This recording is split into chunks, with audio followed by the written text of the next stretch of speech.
नमस्कार दोस्तों, स्वागत है आपका द न्यूज लॉन्चर के इस यूट्यूब मंच पर। दोस्तों, बिहार को लेकर अब राष्ट्रीय स्तर पर चर्चाओं का बाजार गर्म हो गया है। जहां सामाजिक समीकरण में चुनावी हिंदुत्व दरक रहा है, तो उसे संभालने के लिए नीतीश कुमार के गढ़ में, न कि भाजपा के गढ़ में, यानी अति पिछड़ा राजनीति के गढ़ में मोहन भागवत, आरएसएस के प्रमुख, सरसंघ चालक और एक ऐसी व्यवस्था, संघ की व्यवस्था जिसे लोग दक्षिणपंथी धारा भी कहते हैं, ब्राह्मणवादी व्यवस्था का पोषक भी कहते हैं, वो अति पिछड़ा वर्ग के सबसे बड़े गढ़ माने जाने वाले सुपौल पहुंचे हैं। ज्यादातर सीटें यदि नीरज बबलू को छोड़ दें तो उस इलाके में जेडीयू लड़ती है। तो क्या चुनावी हिंदुत्व की बिसात वहीं से भी छानी है? और ये बात क्या नीतीश कुमार को अच्छी लगेगी? और वहां जाकर उन्होंने गृह मंत्री अमित शाह पर ही तो सवाल नहीं खड़े कर दिए हैं, क्योंकि उन्होंने घुसपैठ का मुद्दा उठाया है। बांग्लादेश के घुसपैठ का सवाल ये उठता है, बिहार की कोई सीमा बांग्लादेश से लगती नहीं है। बांग्लादेश से सीमा लगती है बंगाल की और असम की, त्रिपुरा की। बॉर्डर पर बीएसएफ होती है। बीएसएफ की निगरानी राज्य सरकार के हाथ में नहीं, बल्कि उसकी निगरानी अमित शाह के हाथ में होती है। तो क्या सीधे सीधे अमित शाह पर तंज कस रहे हैं? आखिर राजनीति में, समाज में दोधारी तलवार पर संग तो नहीं चल रहा। एक तरफ अमित शाह पर सवाल उठा दो, उनके मंत्रालय पर सवाल उठा दो घुसपैठ के द्वारा इनडायरेक्ट तरीके से, और दूसरी तरफ नीतीश कुमार के गढ़ में दरकते हुए चुनावी हिंदुत्व को संभालने के लिए पहुंच जाओ। और इन सब के बीच जाने माने पत्रकार और रेमन मैग्सेसे पुरस्कार विजेता रवीश कुमार ने बिहार को लेकर केंद्र सरकार को एक अनोखा सुझाव दिया है। भोजपुरी भाषा में उन्होंने सुझाव दिया है। तो इन सब पर चर्चा करेंगे। चलते हैं सीधे वरिष्ठ पत्रकार ऋषि मिश्रा जी के पास। ऋषि जी, सवाल जवाब का सिलसिला शुरू करने के पहले सबसे पहले तो आपका स्वागत करेंगे अपने दर्शकों की तरफ से। और सिलसिला शुरू करने के पहले हम ये जानना चाहेंगे कि कल जो बिहार के पिछड़ा वर्ग के बीच जो धारणा बन रही है, और हम लोगों ने जो उस पर प्रोग्राम किया, और पूरे बिहार से जिस ढंग की प्रतिक्रिया उसको लेकर मिली, खासकर पिछड़े वर्ग के लोगों ने, कई लोगों ने हमें फोन किया, हो सकता है आपको भी किया हो। कई लोगों ने फोन किया कि भाई ये चुनावी हिंदुत्व के दायरे में तो पिछड़ा वर्ग की राजनीति खत्म हो जाएगी। वो वादा तेरा वादा सुने है ना, उसी तरह से ये वादे हैं।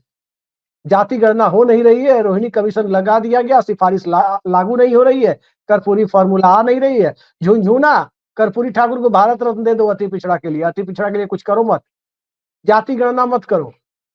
सब मुद्दे एक साथ आके खड़े हुए। क्या लगता है कल के बाद जो हमारे वीडियो को जिस प्रकार से रिस्पॉन्स मिला है पूरे बिहार में, अब भैया आपको क्या लगता है, बिहार की राजनीति को संघ भाजपा नहीं समझ पाए हैं, या मोहन भागवत के आईने में यदि इस सवाल को देखा जाए, उनके बिहार दौरे के आईने में क्या लगता है?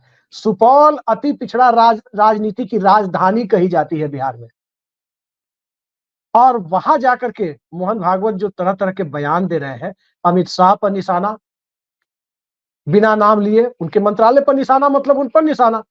और दूसरी तरफ देखा जाए तो दूसरी तरफ आपको परिस्थितियां दिखाई देंगी बिहार में नीतीश कुमार के इलाके में जाना। क्या लगता है आपको?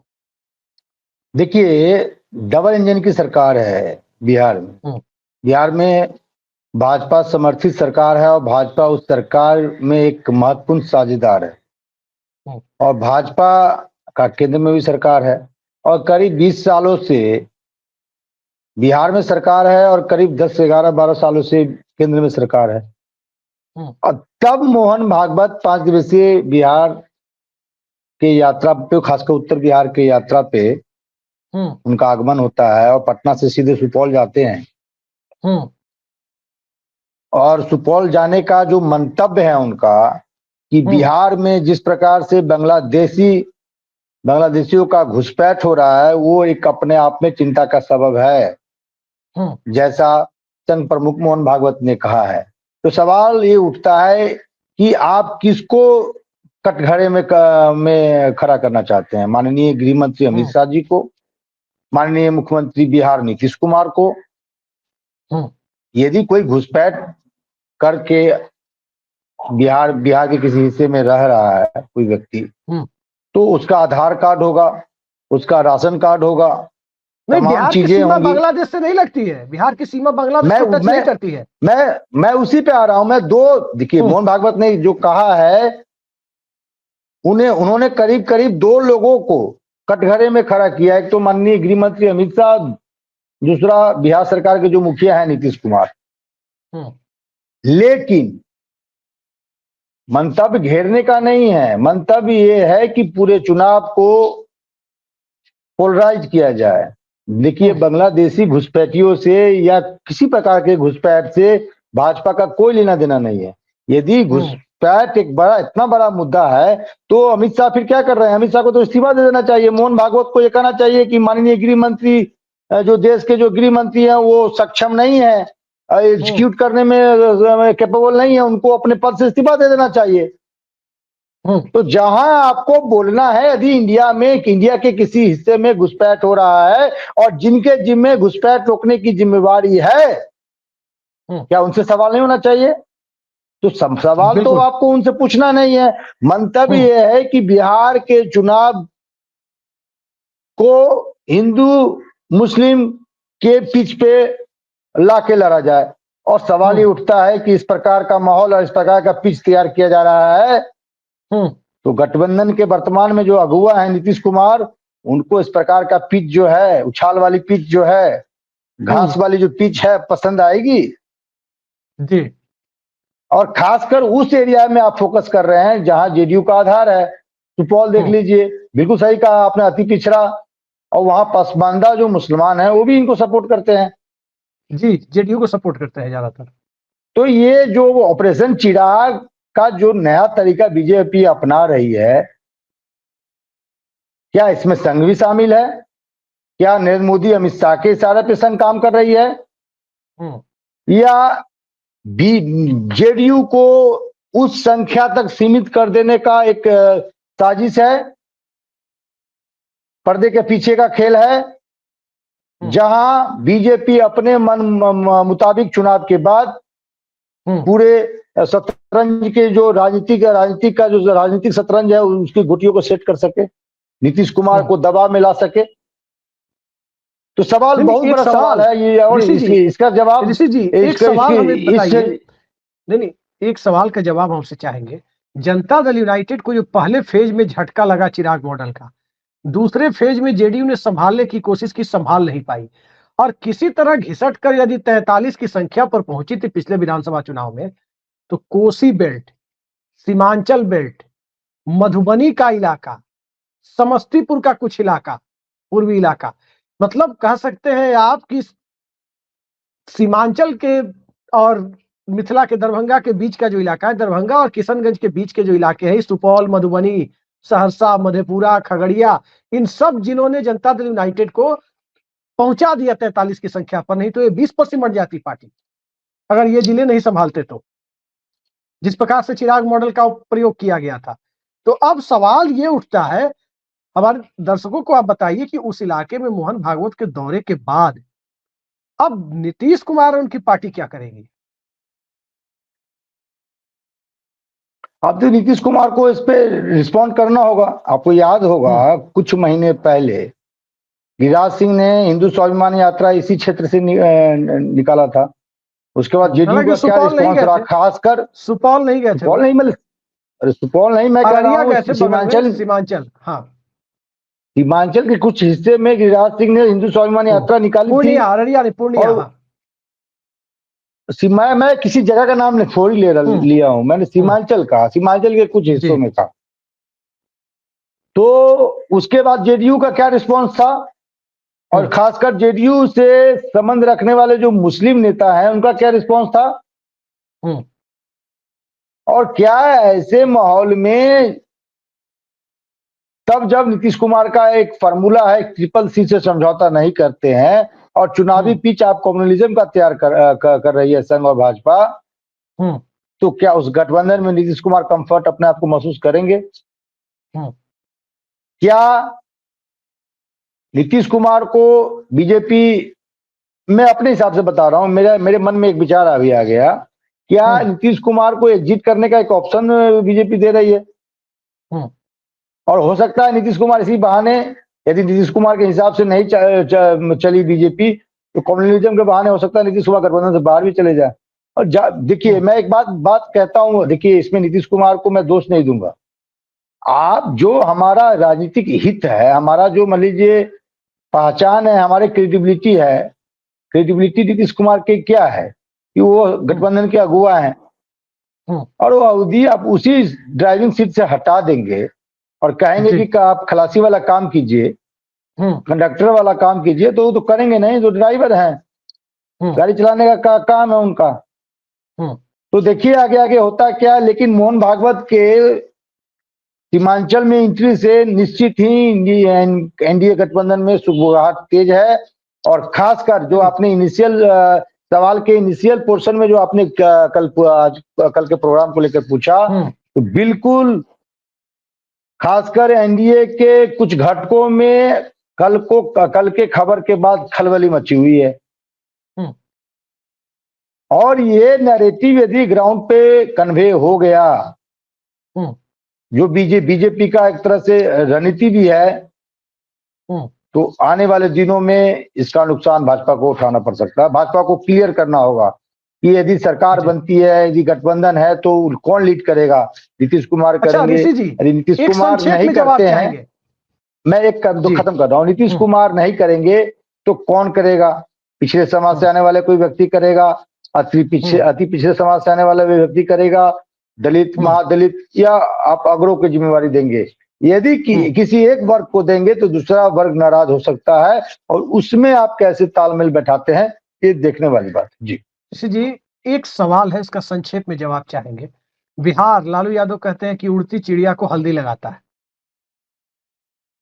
खैर, अब उड़ती चिड़िया को हल्दी लगाता है कि नहीं लगाता है, लेकिन उड़ती चिड़िया को कुकर में फ्राई जरूर कर देता है बिहार में लोग। नहीं करना चाहिए, लेकिन कर देते हैं। चलिए, एक चीज हम आपसे जानना चाहते हैं, प्रशांत किशोर बिहार आते हैं तो बिहार पहुंचकर प्रशांत किशोर पांडे हो जाते हैं।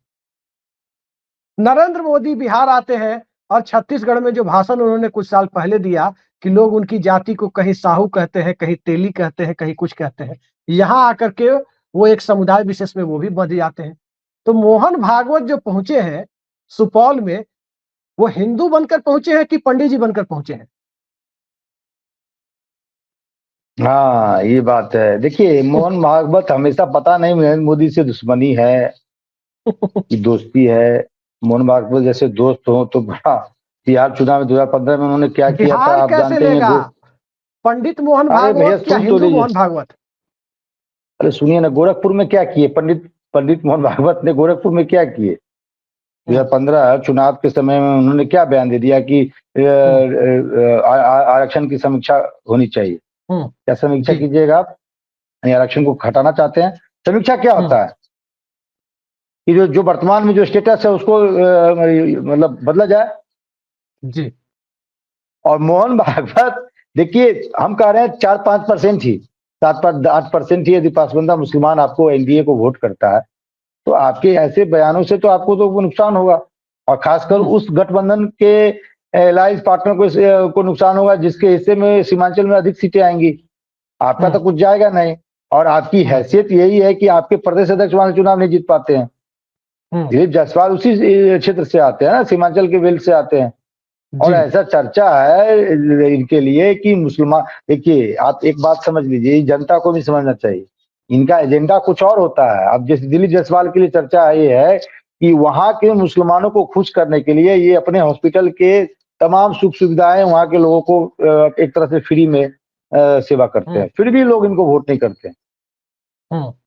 और ऐसे स्थिति में इस प्रकार का बयान, तो ये पूरे जो पिच जो तैयार किया जा रहा है हिंदू मुस्लिम के एंगल पे, आप देखिए ना, अभी बीजेपी अटैकिंग मूड पे है औरंगजेब को लेकर, जेडीयू के कुछ मुस्लिम नेताओं पे, और बीजेपी के कुछ नेताओं ने क्या नहीं कहा है। अभी चर्चा का विषय बना हुआ है बिहार में, जेडीयू के मुस्लिम नेताओं को ऐसे कटघरे में भाजपा के कुछ नेता, बिहार भाजपा के नेता खड़ा कर रही है जैसे वो मुस्लिम नहीं हो, कोई पाकिस्तानी हो। अब अपने ही देश के रहने वाले एक भाई को पाकिस्तानी और इस प्रकार के औरंगजेब से रिलेट करके आप उनको कटघरे में खड़ा करना चाहते हैं, ये कहां तक सही है? जी अभी हाँ, आपने औरंगजेब जो औरंगजेब की है, बात की, एक सवाल हमको लेना ही था इस पर। अच्छा किया आपने चर्चा छेड़ दी। पहले अपने दर्शकों को बता दूं कि इस देश में औरंगजेब के बारे में जो बात कही जाती है, ठीक है, औरंगजेब कुछ मामले में क्रूरता की सीमाओं को पार करते थे, इस बात से इनकार नहीं किया जा सकता। लेकिन यह बात भी ध्यान रखनी चाहिए कि औरंगजेब को जिंदा पीर कहा जाता था और औरंगजेब की सेना में सबसे ज्यादा हिंदू मनसब थे। पूरे मुगल साम्राज्य में उससे ज्यादा हिंदू किसी सेना में नहीं थे, औरंगजेब के दरबार में भी। दूसरी बात, औरंगजेब को कुछ मंदिरों को तोड़ने के लिए जिम्मेदार माना जाता है, लेकिन मैटर ऑफ द फैक्ट यही है कि औरंगजेब ने जितने मस्जिद तोड़े थे उससे आधे भी मंदिर नहीं तोड़े थे। तीसरी बात, औरंगजेब के सेनापति एक राजपूत थे। जैसे महाराणा प्रताप के सेनापति हकीम खान सूरी एक मुसलमान थे, वैसे ही औरंगजेब के सेनापति का नाम जय सिंह था। और एक तो जो उदय भान बातें सिंह बाहर में राठौर, चलती जी, उदय भान सिंह राठौर भी थे, जो हाँ, संभाजी से जो लड़ाई। जी, तो औरंगजेब के दो व्यक्तित्व हैं और अक्सर राजनीति में व्यक्तित्व के एक पहलू को उठा लिया जाता है।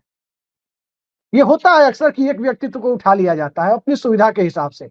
जैसे रामायण वाल्मीकि ने लिखी, तो वाल्मीकि के उस पहलू को रामायण लिखने वाले व्यक्ति को उठा लिया जाता है, लेकिन उसके पहले वो क्या थे, वहां सुविधा से उसकी चर्चा छोड़ दी जाती है।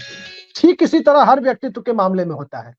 तो सबसे पहले ऋषि जी, खालिद अनवर का बयान है, जेडीयू के एमएलसी हैं और उन्होंने बयान दिया है, खालिद अनवर ने, उन्होंने कहा है कि औरंगजेब को एक अच्छा शासक बताया है, जबकि उन्हीं की पार्टी के एक एमएलए है डॉक्टर संजीव, उन्होंने कहा है, डॉक्टर संजीव कुमार ने, कि खालिद अनवर को प्रति आपत्तिजनक बातें कही है, देशद्रोही या कुछ ऐसे कहा है उनको। तो सवाल ये उठता है कि जनता दल यूनाइटेड को लेकर कहा जा रहा था कि भाजपा के साथ और उस चुनावी हिंदुत्व वाली लाइन के मुद्दे पर जो दो फाड़ की बातें हो रही थी, आज तो दिखाई दे रहा है औरंगजेब के मुद्दे पर ही। खालिद अनवर को भी इस मामले में पड़ना नहीं चाहिए था, क्योंकि अंततः उनकी पार्टी को नुकसान हो सकता है। लेकिन खालिद अनवर साहब ने कोई गलत बात कह दी है, मुझे ऐसा नहीं लगता। मैं लेकिन अब देखिए उस पर जिस तेजी से संजीव ने सवाल उठाया है, इसके मायने क्या आपको दिखाई दे रहे हैं? संजीव का तो ऐसे ही टिकट कटा हुआ है, नीतीश कुमार इनको टिकट देने नहीं जा रहे हैं। हो सकता है ऐसे बयानों से वो बीजेपी को खुश करना चाह रहे हो। उससे अधिक मैं इस चीज में कुछ देखता नहीं। देखिए, लेकिन औरंगजेब को लेकर मैं थोड़ा एक स्पष्टीकरण दे दूं आपको। स्पष्टीकरण क्या, मैं तथ्य रख दूं कि यदि औरंगजेब पूर्व शासक था तो उस चीजों को अंजाम पहुंचाने वाले तो हिंदू ही सेनापति उनके थे, चाहे उदय सिंह राठौर या मान सिंह या जय सिंह। और जय सिंह के परिवार, मतलब जय सिंह के परिवार और उनके वंशज के लोगों को ही भाजपा ने डिप्टी सीएम बना रखा, राजकुमारी दिया को। तो उस पर तो भाजपा जवाब क्यों नहीं देती है? जी, आपने बड़ा महत्वपूर्ण तथ्य बता दिया। यदि मैंने कल एक टीवी डिबेट में कहा कि मैं मानता हूं कि औरंगजेब क्रूर शासक था, लेकिन ठीक है इसलिए क्योंकि आप उनको कटघरे में इसलिए खड़ा कर रहे हैं क्योंकि मुस्लिम है। आपको औरंगजेब या इतिहास से कुछ लेना देना नहीं है। आपको पूरे लड़ाई को अंत में हिंदू मुस्लिम पे लाना है। चाहे समाजवादी पार्टी के नेता जो अबू आजमी क्या नाम है उनका, उन्होंने ये बयान भी उसी हिसाब से दिया है। उनको भी औरंगजेब से कोई लेना देना नहीं है।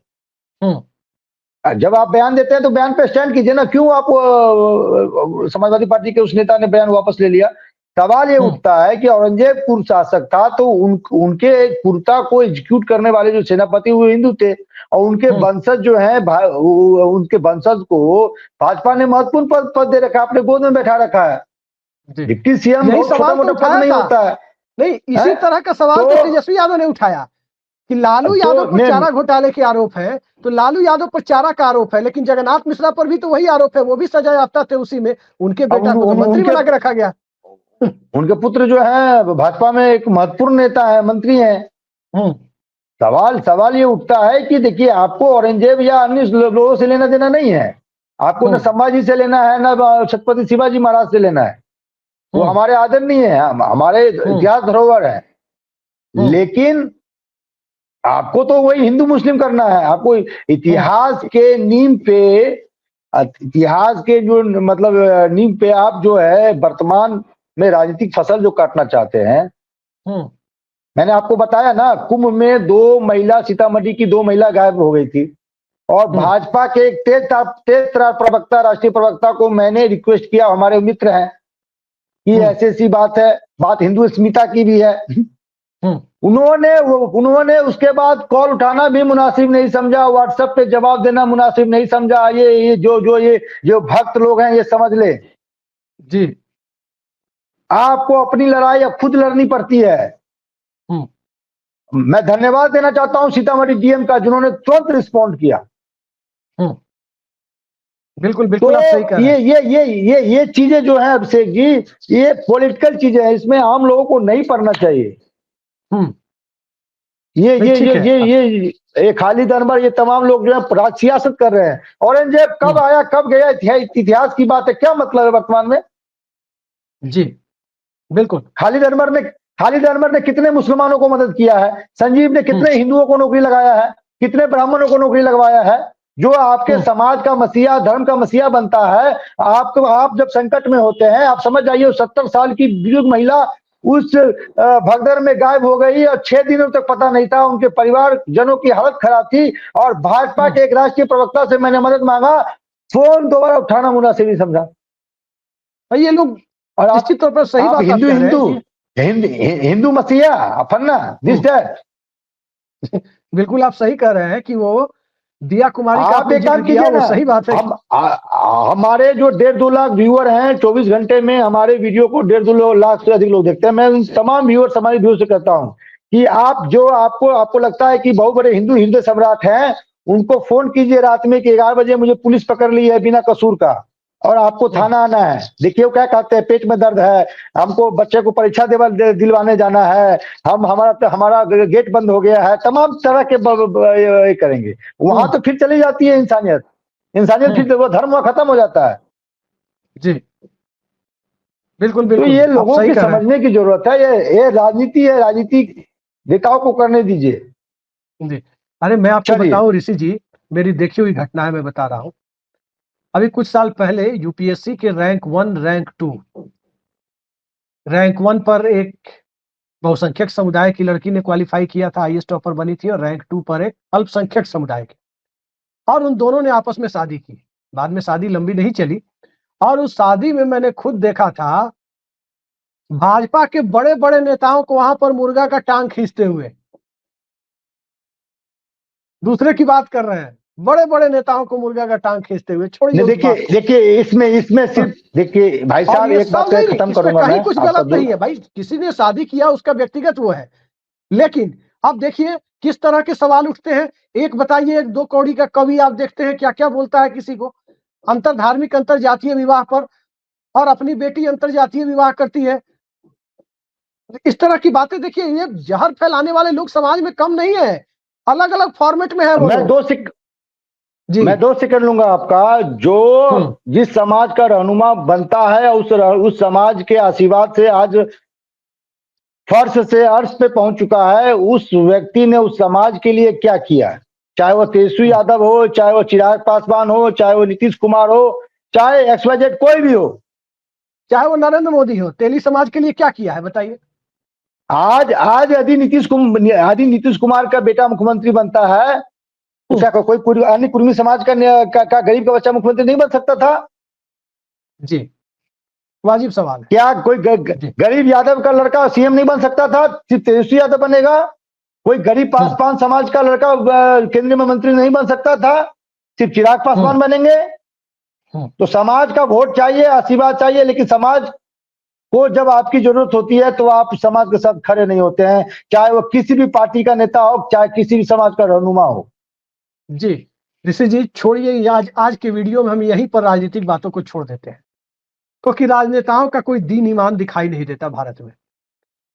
अब एक वाजिब सवाल, वरिष्ठ पत्रकार जो रेमन मैगसेसे पुरस्कार विजेता भी है, एशिया का नोबेल पुरस्कार कहते हैं रेमन मैगसेसे को, रवीश कुमार, उन्होंने एक सवाल उठाया है। भोजपुरी में एक वीडियो में उन्होंने कहा है कि भाई बिहार में तो कुछ है नहीं, लोग दिन भर जाति धर्म खेल रहे हैं, और इसी में उन्होंने एक वाजिब मांग उठाई है कि हर गांव में रेलवे स्टेशन होना चाहिए, ताकि लोग अपने दरवाजे से, घर में से निकले और ट्रेन में बैठ जाए, फिर केरल, महाराष्ट्र, जहां भी जाना है आपको कमाने के लिए, बेंगलोर, हैदराबाद, जहां भी जाना है, सूरत, तमिलनाडु, जहां भी जाना है वो अपना चले जाए, ट्रेन पकड़े और कमाने जाए, और फिर उधर से एक तरफ से जाए एक तरफ से आए होली और छठ में।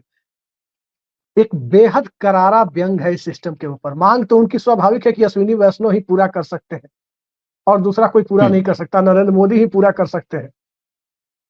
तो सवाल ये है कि इतनी बड़ी मांग जो रवीश कुमार ने रख दी है, क्या लगता है नेताओं को चुल्लू भर पानी में डूब मरने का वक्त आ गया? नेताओं को चुल्लू भर पानी में डूब जाना चाहिए, और जो आम जनता उसको जिसको जिस व्यक्ति को नेता बनाता है, मंत्री बनाता है, मुख्यमंत्री बनाता है, उसको क्या करना चाहिए? क्यों चुनते हैं ऐसे लोगों को? आप क्यों चुनते हैं? रवीश जी को तो ये भी सवाल करना चाहिए ना। इन लोगों को धिकारना चाहिए कि आप इन लोगों को क्यों रहनुमा मानते हैं। कभी आप तेजस्वी के फैन हो जाते हैं, कभी नीतीश का फैन हो जाते हैं, कभी चिराग का फैन हो जाते हैं, कभी फन्ना डकैत का फैन हो जाते हैं, कभी मोदी का फैन हो जाएंगे, कभी योगी का फैन हो जाएंगे, सबके फैन हो जाएंगे। अभिषेक जी, कभी हम फन्ना बाहुबली का फैन हो जाते हैं क्योंकि वो मेरे समाज के हैं, और ये नहीं जानते हैं कि बाहुबली जो है आज से 5 साल पहले गली में कट्टा भिड़ा के बाइक छीन लिया करते थे। आज वो विधानसभा में सुशोभित है, लोकसभा में सुशोभित है। हर पार्टी ऐसे लोगों को सर पे बैठाना चाह रही है। मुझे तो आश्चर्य लगा जब रंजीत डॉन जैसे पेपर लीक माफिया जो मतलब कैसे कैसे लोगों को डॉक्टर बना दिया, उसको एक पार्टी ने एमएलसी का टिकट दे दिया था। सीधे कहिए ना, लोजपा ने दिया था। हाँ, चंदा में करोड़ों रुपया उन्होंने उस पार्टी को दान में दिया। और इन लोगों को रहनुमा कौन बनाते हैं? हम बनाते हैं ना, वोट देके। तो रवीश कुमार जी को तो आम आवाम को भी धिकारना चाहिए। जब ऐसे नेता और ऐसे पार्टियों को आप ताज देते रहेंगे तो ट्रेन से क्या, पैदल भी जाना पड़ेगा। ट्रेन तो बहुत बड़ा सुविधा दे रही है सरकार आपको। कोरोना में देखे है ना कैसे कैसे आपकी पिटाई हुई है, कैसे सड़क पे भटके हैं, कैसे एक मासूम बच्ची पूना से चलती है और भूखे प्यासे गोरखपुर में जाके मर जाती है, इलाहाबाद में जाके मर जाती है। जी ऋषि जी, यही समझ में, गांव गांव में जब रेलवे लाइन हो जाएगा तो चनाजोर गरम और चिनिया बादाम भेजने वाले लोग भी ट्रेन में, बहुत लोग बजा भी नहीं पाएंगे बाहर, यही ट्रेन में बेचते रह जाएंगे। और अभिषेक जी, आप ही ने गुना भार करके बताए थे कि एक बिहार में रहने वाले एक व्यक्ति का एक दिन की आमदनी कितनी है, कमाई कितनी है? 183 रुपया। तेलंगाना में 1000 रुपया। हम कहते हैं कि फन्ना नेता विकास पुरुष है, सुशासन बाबू है, ये गरीबों के मसीहा है, ये गुदरी के लाल हैं। अरे गुदरी के लाल अपने बेटे के लिए है, अपने बेटियों के लिए है, जिनके बेटे लंदन में पढ़ते हैं। एक तो केंद्रीय मंत्री है, उनका बेटा कौन कंपनी का टी शर्ट पहनता है, उनको नाम भी नहीं मालूम, 1.5-2 लाख का आता है, कोई बता रहा था। उन लोगों को नहीं दिखता है कि इनका बेटा 2 लाख का टी शर्ट पहनेगा और आपका बेटा 183 रुपये में मजदूरी करेगा। मजदूरी रेट भी 183 रुपया नहीं है, उससे भी कम है प्रति व्यक्ति आय। और ऋषि मिश्रा और ऋषि मिश्रा, अभिषेक कुमार, इन नेताओं का पोल खोल के फांसी चढ़ेगा। बिल्कुल बिल्कुल सही कह रहे हैं। कब तक आपको कुंभकर्णी निंद्रा से जगाते रहेंगे हम? देखिए तब होता है ऋषि जी। आप देखिए हमारे जैसे पत्रकार जो है बीएमडब्ल्यू से घूम रहे हैं, हम साइकिल से भी नहीं घूम रहे हैं क्योंकि आपके लिए आवाज उठा रहे हैं, सरकार की आलोचना कर रहे हैं। तो सरकार का प्यार तो हम लोगों पे बरसेगा नहीं ना। लेकिन कब तक आप लोगों को जगाते रहेंगे? ऋषि जी, आश्चर्य इस पर होता है कि नेता लोग, बड़े बड़े नेता भाषण देते हैं, भाइयों बहनों, किसी महापुरुष का नाम लेकर इतनी ऊंची, दुनिया की सबसे ऊंची मूर्ति बनवा दी। कोई कहता है भगवान राम की सबसे ऊंची मूर्ति बनवा दी, कोई कहता है सरदार पटेल। अरे भाई, मूर्ति बनवा दिए, बुत बना देने से, मूर्ति बना देने से क्या इस देश में उस आम आदमी का भला हो जाएगा? अजब ड्रामा चल रहा है आज के जमाने में। मूर्ति बनाओ। जनता को कैसे बेवकूफ बनाया जाता है, जनता कैसे बेवकूफ बनती है, मैं बताता हूं। मैं उस नेता को देखा हूं, मोदी जी से तो कभी मुलाकात नहीं हुई है, हम लोग से छोटे मोटे पत्रकार से तो मिलते नहीं हो, लेकिन एक मंत्री, बिहार में एक मंत्री है, मैंने उन्हें देखा है कैसे वो फर्श से अर्श पे गए हैं और कैसे लोगों को बेवकूफ बनाते हैं। मंच पे आते ही सबसे पहले क्या बोलते हैं मालूम है? वंदे मातरम, भारत माता की जय। और पीछे 1000 जमीन लिखवा लेते हैं, 1000 बीघा, 100 एकड़ जमीन, 200 में मुजफ्फरपुर में उनका कम से कम 100 एकड़ से ऊपर जमीन हो चुका है। और मंच पे आते ही कहते हैं वंदे मातरम, भारत माता की जय, भारत माता की जय। अरे भैया जनता की जय करवाओ ना, जनता की जय कराओ ना। अभी हमारे गांव की एक महिला है एसकेएमसीएच में, वो बेचारी वो गांव में कचरा साफ करके इकट्ठा करके आग लगाई, दुर्भाग्यवश उसके कपड़े में लग गए। 50% जली हुई थी, मात्र 50% मत जली हुई थी। एसकेएमसीएच में ऐसा बेहतर इंतजाम है बर्निंग पेशेंट का कि वो 50% जली हुई महिला मर गई 20 दिनों के अंदर। बताइए। और यही और हम जो हैं फैन बने हुए हैं नेताओं का, ये हमारे मसीहा हैं जी, है। तो बनिए फैन। रवीश कुमार, अजीत अंजुम और बेचारे ये सब कब तक अपना कुर्बानी देते रहेंगे आपके लिए? बेचारे सबको नौकरी से निकलवा दिया, कब तक? और ये जानते हैं, और ये जो भक्त लोग जो हैं जिनको इस प्रकार का सामना करना पड़ता है अस्पतालों में, थानों में, कार्यालयों में, उसके लिए बेचारे रवीश कुमार नौकरी अपना कुर्बान कर दे, अजीत अंजुम को नौकरी कुर्बान कर दे, दीपक कुमार जी को नौकरी कुर्बान कर दे, अभिषेक कुमार नौकरी कुर्बान कर दे, और ये भक्त बने रहेंगे, गाली देंगे पेपर पढ़ते हुए, डार्लिंग नेताओं ने तो देश को बर्बाद कर दिया।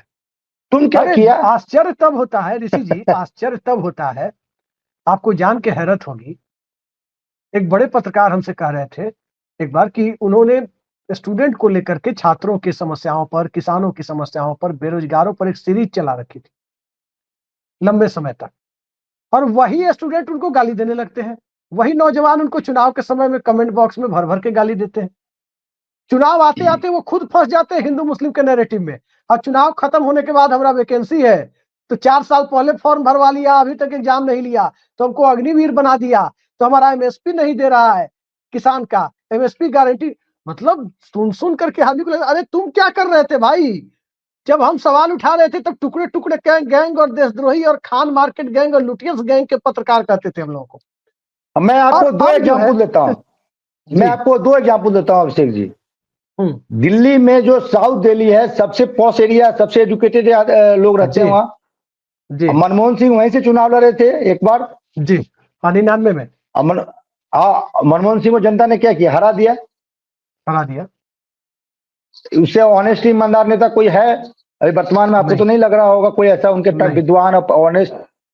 मुझे नहीं लगता एक रुपया का भी अपने बाल बच्चे के लिए उन्होंने गलत ढंग से कमाया होगा। जनता ने उनको हरा दिया। और बिहार में जहां से मैं हूं, महेश बाबू ने मुजफ्फरपुर के डेवलपमेंट के लिए क्या नहीं किया, और कांटी से उनके 100 जातीय लोगों ने उनको हरा दिया। बिल्कुल बिल्कुल, आप सही। इसी मुजफ्फरपुर का आपने जिक्र किया तो जॉर्ज फर्नांडिस ने मुजफ्फरपुर को बहुत कुछ दिया। 5 बार मुजफ्फरपुर के लोगों ने सांसद भी बनाया, लेकिन वो जिंदगी का आखिरी चुनाव लड़ रहे थे, 5वें नंबर पर या 6ठे नंबर पर थे, मात्र 22,000 वोट लोगों ने दिए थे। और किस व्यक्ति ने हमको हराया? किस व्यक्ति ने हमको हराया? जिनके पिता ने शायद ही किसी पार्टी को छोड़ा होगा, दल बदल उनके पिता नहीं हराया था, जयनारायण प्रसाद निषाद नहीं हराया था। तब उनके पिता के लिए ही कह रहा हूं, उनके पिता के नाम पे रिकॉर्ड है इंडिया में। शायद ही कोई ऐसा पार्टी नहीं है जहां वो नहीं गए होंगे। और जॉर्ज के लिए तो ये कहा जाता है जॉर्ज साहब के लिए कि उनके घर पे दरवाजे नहीं होते थे, और दरवाजे कभी बंद नहीं होते थे, कभी भी कोई भी आदमी जाके वहां जाके रह सकता था। उस व्यक्ति को आपने हरा दिया। बिल्कुल बिल्कुल, आप सही कह रहे हैं। मैंने खुद देखा है कि एक व्यक्ति को, मैंने खुद देखा है जॉर्ज फर्नांडिस के घर पर, उनका स्वास्थ्य अभी खराब होना शुरू हुआ था। स्टूडेंट लाइफ की बात मैं बता रहा हूँ आपको। कोई व्यक्ति मुजफ्फरपुर से आया था, वो घूमते हुए निकले, बोले क्या हुआ जी, तुम्हारा पेट गड़बड़ था, ठीक है? नॉर्फ्लक्स टीजे जिसको बोले थे, अपने स्टाफ को बोले लाकर, बोले कि हाँ दिए थे, इनका पेट कंट्रोल हो गया, नहीं तो डॉक्टर से दिखाओ। तो ये मतलब दवा भी बता रहे थे कि नॉर्फ्लक्स टीजे तत्काल दिया जाता है पेट। अरे ऐसे नेता जो अपना कपड़ा खुद धोते थे, बिना इस्त्री किए हुए कपड़ा, बिना आयरन किए हुए कपड़ा पहनते थे आज के जमाने में। जॉर्ज साहब को मैंने भी देखा है बचपन में। अब बताइए, उसको जनता को वो पसंद नहीं है, दल बदलू पसंद है, बाहुबली पसंद है, चोर पसंद है, जो कभी चोरी किया करते थे, कोई कट्टा भिड़ा के पिस्तौल छीन लिया करते थे, क्या कहते बाइक छीन लिया करते थे, कभी खंती ओनार के गुमटी तोड़ दिया करते थे। और आज विधायक है, माननीय है, व्हाइट कुर्ता पजामा वो और बंडी सनी और देओल वाला। फॉर्च्यूनर। नहीं इंडियन मूवी में सनी देओल वाले नेताजी जो परमिशन मांगने जाते हैं, दो नेता, वही परमिशन वाले लोग आजकल ज्यादा नेता बन गए हैं। ये बात बिल्कुल सही है। खैर, बिहार की सियासत जिस मोड़ पर चली गई है, रवीश कुमार के सवाल तो वाजिब है, लेकिन उससे बड़ा सवाल यह है कि बिहार का चुनाव किस रूप में, किस फॉर्मेट में होने जा रहा है। मोहन भागवत का बिहार दौरा काफी कुछ कहता है, लेकिन मोहन भागवत के दौरे से इतर औरंगजेब पर सियासत और जमीनी वास्तविकता पर रवीश कुमार के सवाल ज्यादा प्रासंगिक महसूस होते हैं। अब आगे आगे देखिए कि अब क्या होने जा रहा है बिहार में। सत्र खत्म होने का इंतजार कीजिए, बजट सत्र, बजट तो आ गया। 183 रुपए प्रतिदिन की कमाई लोगों की है। इस वास्तविकता को उजागर करने वाला और इस पर पीठ थपथपाने वाला कि बहुत कुछ किया है, 183 रुपए मिल रहे हैं। पिछली सरकारों में तो इतने मिलते थे। पिछले दौर में 2005 का एक बना दिया गया है मार्क कि 5 के पहले का बिहार, 5 के बाद का बिहार। इसलिए सही है, इसलिए सही है। हाँ, 5 के मतलब कोई बच्चा कह रहा था कि 8 दूनी कितना होता है, तो 8 दूनी 32 होता है। नहीं, अब 20 साल पहले 32 कहता था, 8 दूनी 32। आज कह रहा है कितना, 8 दूनी 24। हाँ देखिए, अब 8 दूनी 16 के करीब आ रहा है। यही हो रहा है बिहार में। उस समय 50 रुपया 100 रुपया आमदनी थी, आज 183 रुपया है। उस समय रुपए की वैल्यू भी 50 रुपए की ज्यादा थी। तो सवाल यह है कि इसको लेकर जब बिहार में राजनीति हो रही है और उस राजनीति में लोगों को मजा आ रहा है, रवीश कुमार तो कह ही रहे हैं कि जो है मच्छर भमोर लेता है, लगता है मच्छर उठा के ले जाएगा। वाकई महाराज, बिहार में आप देखिए, पहले गांव में मच्छर नहीं लगता था, अब गांव में भी बहुत मच्छर लगता है। जितना नाला बना है उतना मच्छर बढ़ गया है। सॉल्यूशन की बजाय प्रॉब्लम बनता चला गया है। बिहार में जो ड्रेनेज सिस्टम बना है ना, वो प्रॉब्लम बनता चला गया है। आप देखिए, हमने तो देखा है, मजबूत स्कूल अंग्रेजों के जमाने के, उसमें कोई दाग नहीं था, लेकिन ठेकेदारी के लालच में उस बिल्डिंग को तोड़ करके, गिरा करके, जिसको हेरिटेज बिल्डिंग होना चाहिए था, जिसकी मरम्मत की जानी चाहिए थी, उसको तोड़ करके, गिरा करके नई बिल्डिंग बनाई गई है। जो नई बिल्डिंग बनाई गई वो छत टपक रहा है। मतलब आप सोच सकते हैं कि काम लेने के लिए बिहार में स्कूल में पहले बड़े बड़े प्ले ग्राउंड हुआ करते थे, अब जाकर के देखिए 2 कमरा ठेकेदार उधर बनवा दिया, 2 कमरा उधर बनवा दिया है। दादा, स्कूल कहाँ है? कहीं से स्कूल लगता ही नहीं है, लगता है कि कोई सराय है। ये हालत, यही हालत, इसी पर कहा जाता है कि स्कूलों में कमरे कम थे, कमरे बढ़ा दिए।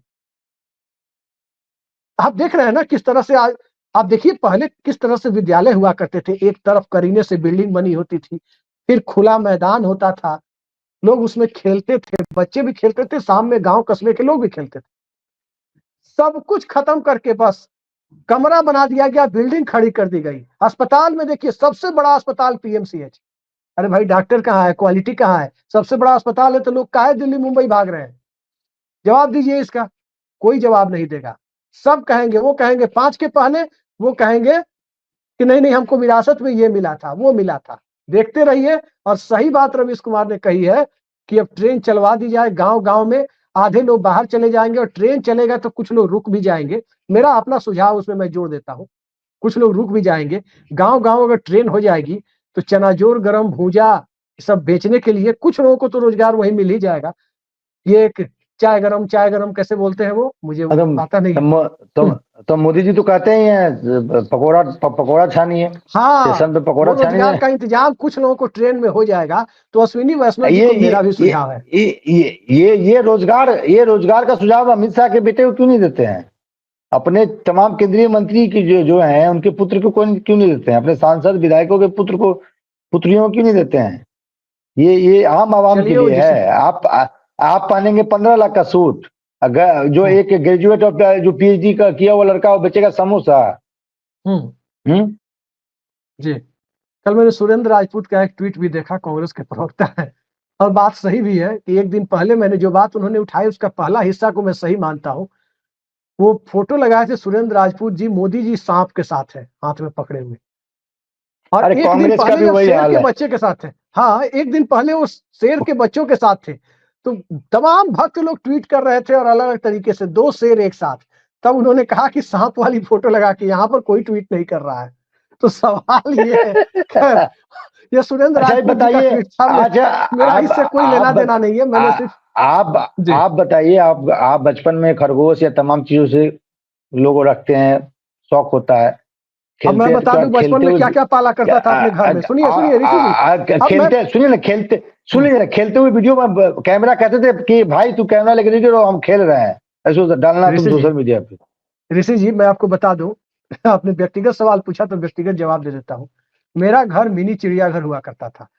उसमें पोमेरियन डॉग भी होते थे, अल्सेशियन भी होते थे, खरगोश भी होता था, विलायती चूहा भी होता था, वैरायटी वैरायटी के कबूतर, ये जंगली कबूतर नहीं, वैरायटी वैरायटी के कबूतर और वैरायटी वैरायटी के इंपोर्टेड मुर्गा मुर्गी तक हुआ करते थे। अरे महाराज वीडियो कैमरा कहाँ वीडियो, हम लोग का बचपन 90 के दशक में था। यासिका MF2 वाला हम लोग का बचपन रहा है। अब यासिका MF2 से थोड़े ना बनेगा महाराज वीडियो। वीडियो बना लिया करते, गजब बात करते हैं, आप बना लिया कीजिए। अब नहीं है महाराज, अब कोई देखने वाला नहीं है ना, उतने आदमी आसानी से मिलते हैं उनकी सेवा करने के लिए। अरे मैं आपसे एक रिक्वेस्ट कर रहा हूँ, मंदिर जाइए तो 10-20 कैमरामैन लेके जाइए, और आंख बंद करते हुए रुद्राक्ष बड़ा ले लीजिएगा, बड़ा बड़ा, ताकि फोटो सही आए। चलिए मंदिर जाने की बात अब करते हैं, मुझे खुद ही याद नहीं आता है मंदिर आखिरी बार कब गए थे। नहीं, मंदिर जाना चाहिए, भगवान आराध्य, अपने धर्म में सबका अपने आस्था है जी। मंदिर मस्जिद भेद कराते हरिवंश राय बच्चन जी लिखे हैं। लेकिन अपने आस्था का मार्केटिंग नहीं करना चाहिए, ये मैं कह रहा हूं। हरिवंश राय बच्चन जी ने लिखा है, मंदिर मस्जिद भेद कराते मेल कराती मधुशाला, लेकिन हम मधुशाला भी नहीं जाते हैं, लिहाजा मधुशाला भी नहीं जाते हैं, मंदिर मस्जिद भी नहीं जाते हैं। चलते हुए सड़क पर से मंदिर मस्जिद दिखता है तो वैसे सर झुका लेते हैं, इतना ही करते हैं। लेकिन मधुशाला के सामने सर नहीं झुकाते हैं, नहीं जाते हैं मधुशाला तो सर झुकाते भी नहीं। चलिए, बिहार में तो खैर मधुशाला भी बैन है, ब्लैक में पर्दे के पीछे से बिकता है लोग कहते हैं। खैर जो भी हो, बिहार की स्थिति वाकई अभी एक दिलचस्प दौर में पहुंची हुई है। आगे देखिए क्या क्या होता है। बहुत बहुत धन्यवाद ऋषि जी, बेहद महत्वपूर्ण चर्चा की आपने। नमस्कार।